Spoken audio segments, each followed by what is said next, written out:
এটা হলো টাকলাদের দুনিয়া। এখানে সবাইকে কুমারীকে তেল দেওয়া হচ্ছিল। তখনই একটা টাকলা বলে ওঠে, তুমি কি আমাদের মেয়ে ভাবছো? আমাদের এই তেল কেন খাওয়াচ্ছ?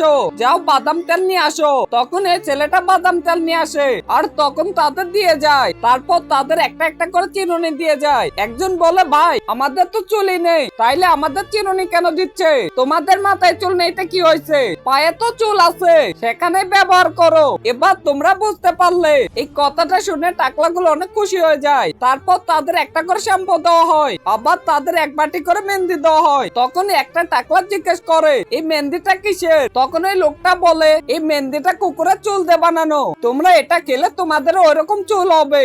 এটা শুনে টাকলাগুলো তো অনেক জলদি করে খেতে লাগে। তারপর তারা বাদাম তেলও খায়। পরপর যেসব পাইছিল সবকিছু খেয়ে ফেলে। তাদেরকে যে চিরুনি দেওয়া হয়েছে সেটা দিয়ে তাদের পাওয়া আছড়ে। তারপর ওই ছেলেটা একজনকে বলে চুল আনতে। এই চুলগুলো দিয়ে তাদেরকে পরানো হচ্ছিল, একটা করে ছবি তোলা হচ্ছিল। টাকলাগুলো তাদের চুল পরা ছবি দেখে অনেক খুশি হয়ে যায়।